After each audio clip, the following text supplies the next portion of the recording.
నేను అరుణాచలం వెళ్ళానండి. అక్కడ రోడ్డు మీద చాలామంది స్వామీజీలు పడుకొని ఉన్నారు. గిరి ప్రదక్షిణాలు చేస్తున్న వాళ్ళ దగ్గర డబ్బులు అడుక్కుంటారండి.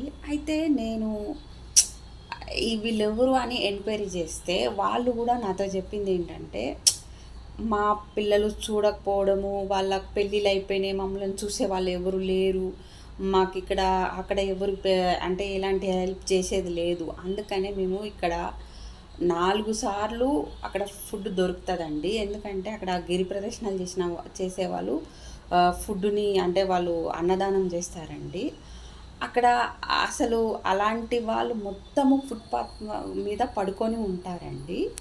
కానీ నిజంగా ఆ భగవంతుడు వాళ్ళకు ఆయన నమ్ముకొని వెళ్ళిన వాళ్ళకి అసలు అక్కడ ఫుడ్డు దొరుకుతుంది. అక్కడ వచ్చే వాళ్ళు డబ్బులు ఇస్తారు. అక్కడ అన్ని ఫెసిలిటీస్ ఉన్నాయండి. సూపర్.